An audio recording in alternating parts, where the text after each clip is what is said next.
Selamat siang sahabat tani dimanapun Anda berada.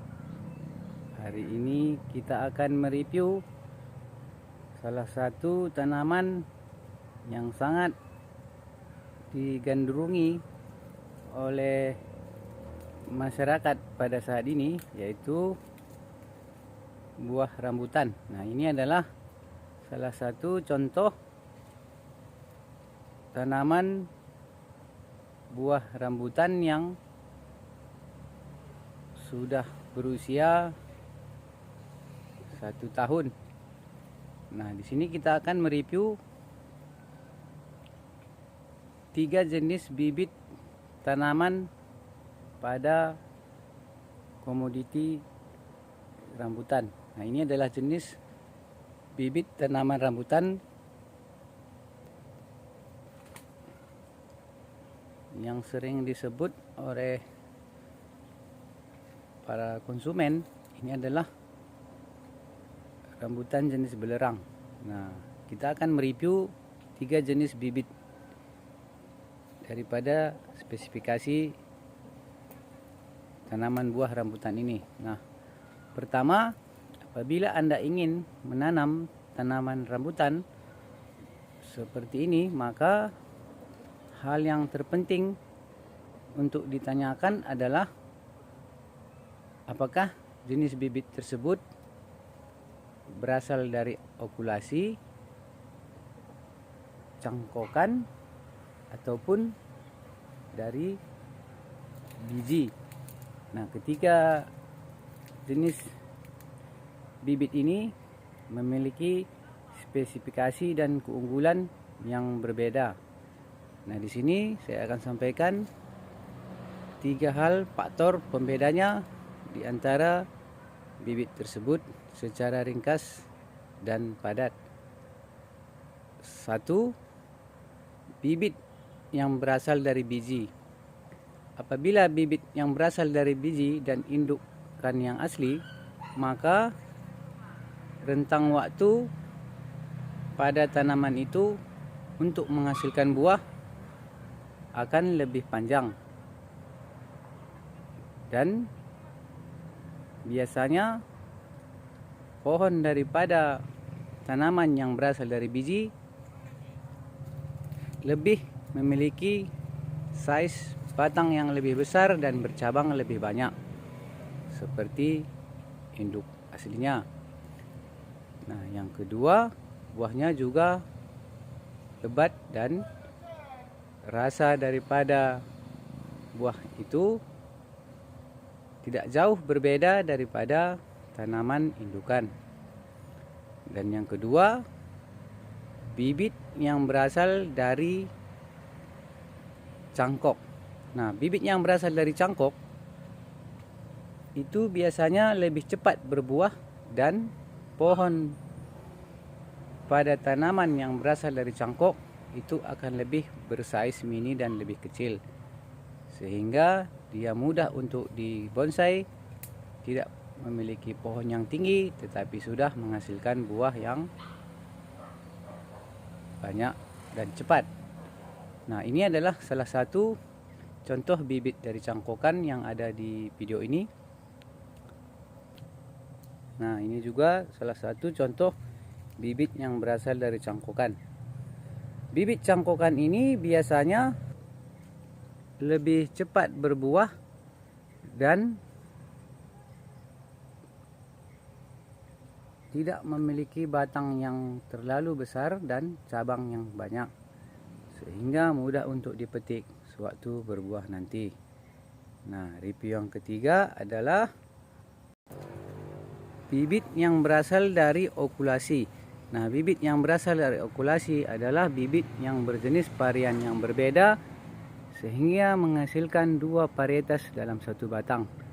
Nah, okulasi ini memiliki tingkat perbedaan yang sangat banyak, dan biasanya okulasi juga cepat menghasilkan buah, tetapi memiliki 2 jenis spesifikasi yang berbeda dalam satu pohon. Nah, ini biasanya digunakan untuk melakukan sampling dan perkawinan pada pohon sehingga menghasilkan varietas baru. Nah, demikianlah review kita pada hari ini sahabat tani. Semoga ini bermanfaat. Pesan dari saya, tetap menggunakan bibit yang terbaik dan pilihlah varietas unggulan yang sudah terbukti buah dan varietas bibit tersebut. Meskipun Anda menggunakan ketiga jenis cara penghasil bibit yang saya sampaikan tadi, tentu ini semua tetap menghasilkan buah, tetapi hanya timing dan waktu yang membedakannya. Sahabat tani, dimanapun Anda berada, bercocok tanam adalah salah satu profesi yang menyenangkan. Apalagi tanaman yang kita tanam sudah mulai menghasilkan buah dan memiliki rasa dan buah yang lebat. Nah, ini juga tentu menghasilkan income pada akhirnya nanti sewaktu tanaman sudah mulai berbuah. Dan rawatlah dengan baik, berilah pupuk yang terbaik sehingga menghasilkan buah yang lebat,